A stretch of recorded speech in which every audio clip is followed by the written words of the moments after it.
Hey guys, welcome back to this episode of Deafy and Hearing Advocacy and Empowerment for Teachers. So today I was thinking that we could talk about what deaf people can or cannot do because a lot of people in today's society have that kind of misconception of that. And so many people in society often have the misconception that deaf people are limited to certain abilities. However, I would say that it's not quite entirely 100% the truth. So I will talk about my experience and what I'm able to do and not do as a deaf person. So pretty much the only thing that a deaf person cannot do is hear. So you may have noticed that in society that there are some people that if you say a deaf person, they have different ways of communication. Some people choose not to talk, and that's completely valid. Sometimes maybe the speech pronunciation is sometimes difficult for others to understand, or speech therapy didn't help. It's their life on how they want to live. For me, I went through 10 years of speech therapy because my family wanted me to communicate with the hearing community more effectively. Because nowadays, whenever I go out in public, I often find myself using my own voice, and just going through speech therapy has helped me to communicate with the hearing community more effectively. I don't really think a lot of people know, or they just don't recognize that some deaf people can and can't talk. And so at the same time, I also don't shame my family on learning ASL. Certain family members have tried to learn ASL to communicate. They have said that it's been difficult for them to learn finger spelling, different signs and so forth. I think my dad probably the only one that has actually tried to communicate with me in ASL, besides my teachers or just some other friends that I've had in the past that have also tried to learn ASL. But also my boyfriend has also tried to learn ASL as well.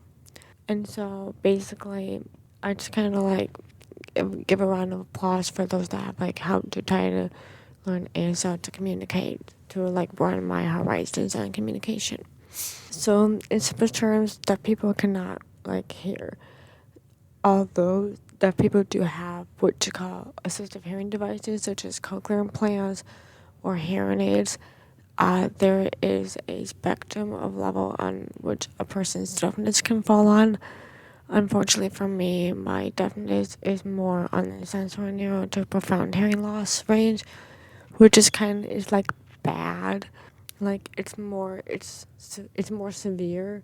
So there's the different types of hearing loss on what falls on an audiogram. So there's mild hearing loss, there's severe hearing loss, and then there's sensory neural hearing loss, and then there's profound hearing loss. Most of people are usually around the severe to profound hearing loss. And so hearing aids can typically work for mild to severe hearing loss range, and then profound hearing loss would work for cochlear implants. But some people don't really like to wear cochlear implants because it kind of takes away their own identity on communication and how they identify themselves as.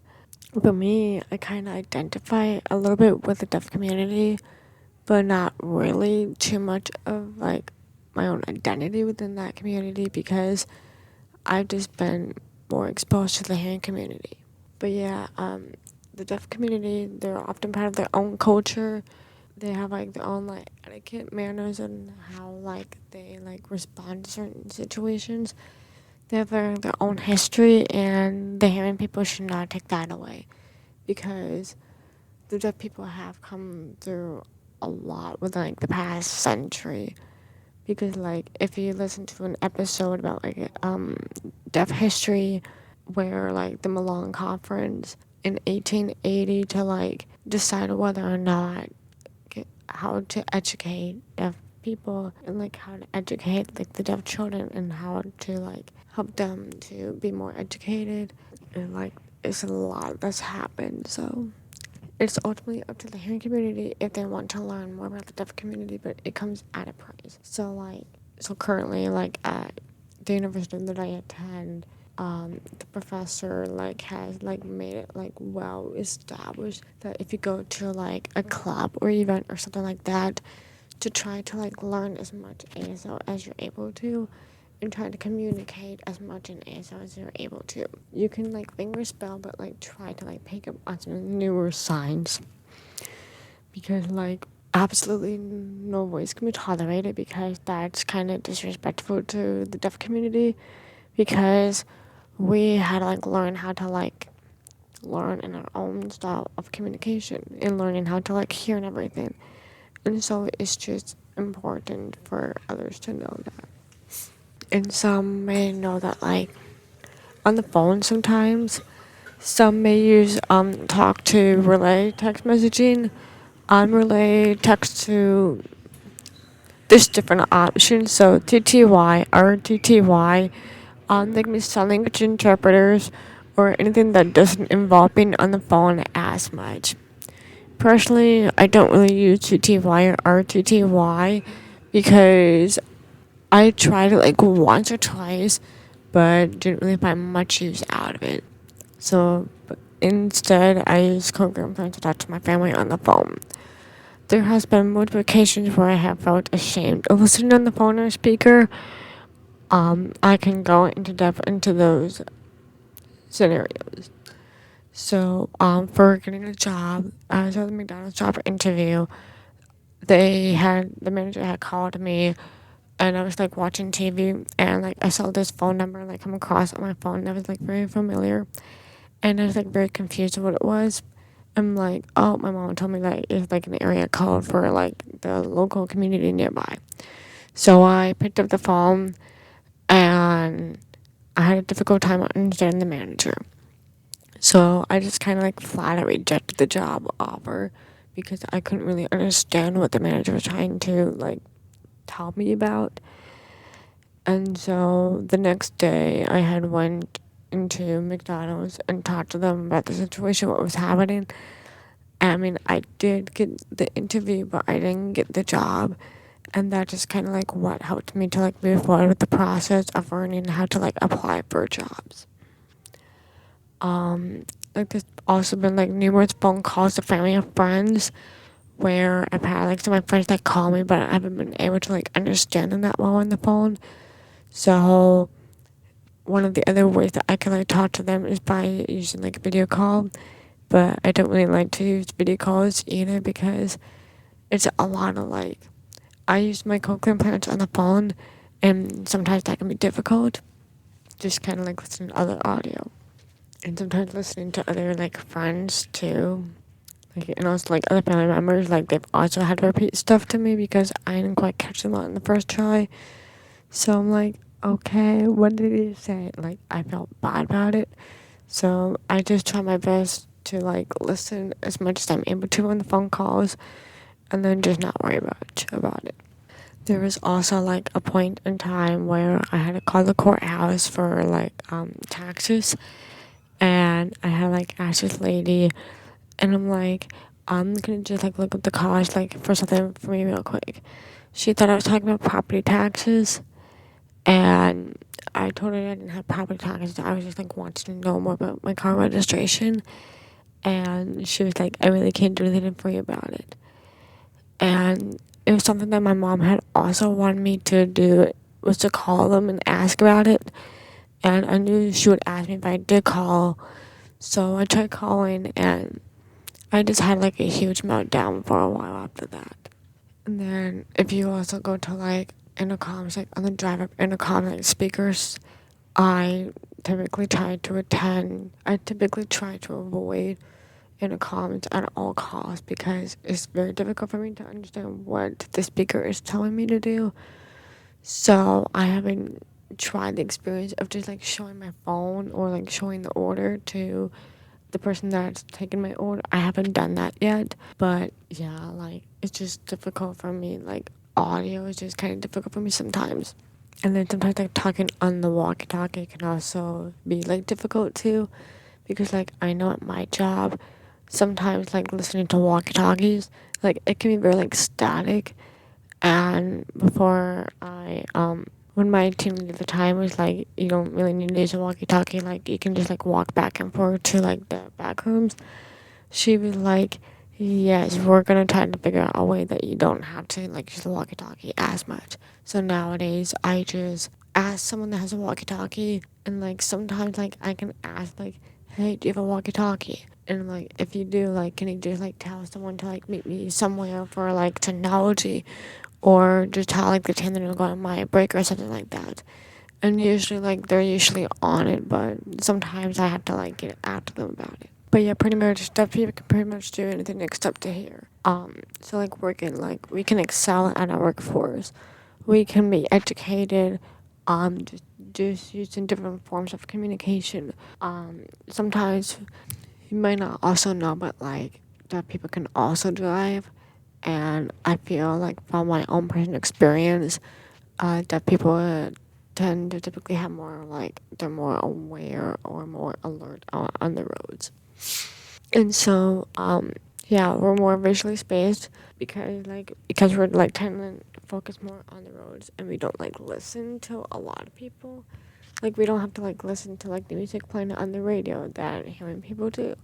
And so for deaf people, we usually feel like the beats, which I'll talk about after I talk about the driving scenario. So for the driving scenario, we can see ER flashing lights like in our windshields.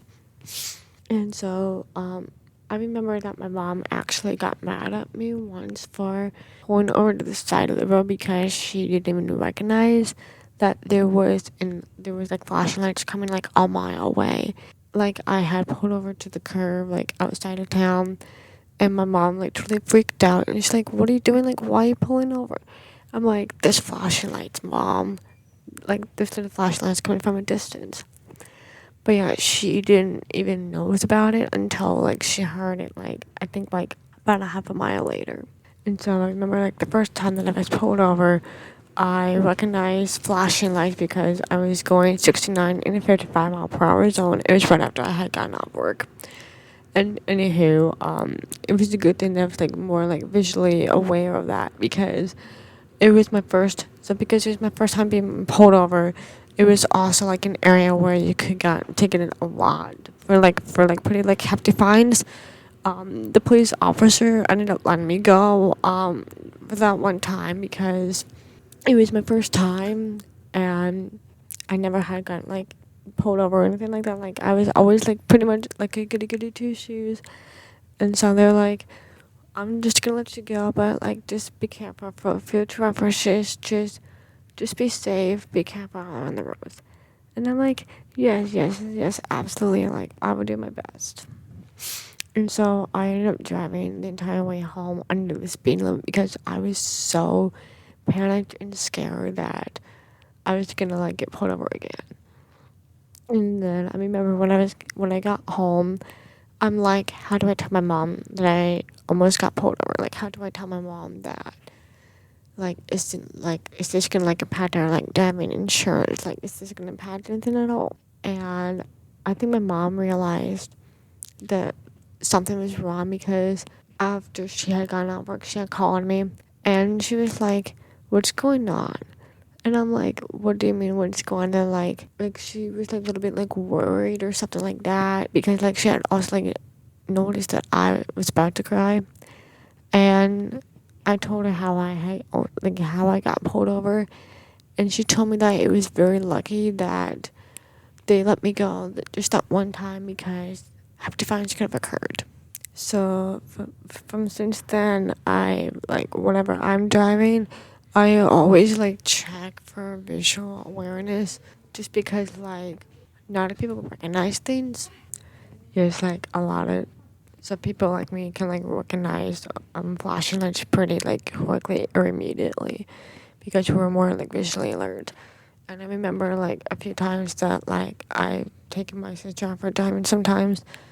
Like I literally like pulled over like a mile ahead because I could see flashlights in distance. And so moving on from emergency lights to what was it? Oh, social life. Oh yes, music. So we can feel the beats of the music. For me, like I don't really listen to music that much. The only times I listen to music is if there's lyrics or like if I'm like familiar with the music.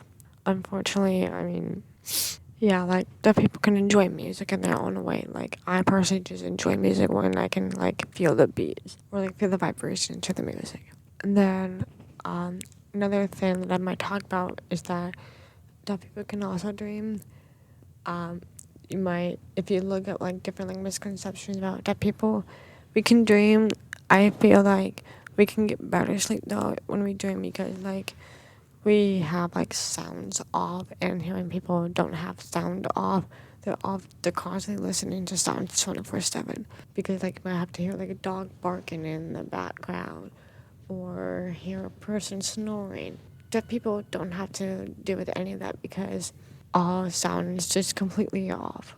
And then social life. We still have like our own social life. For me, I feel like I have a decent social life. It just works when I have like people that generally care about me as a human and like generally want to like learn to communicate in a way that works best for all parties involved. And so for future references, whenever you see or come across someone that's deaf, you can take a lot of those things that I like mentioned, saying that like we can drive, yes.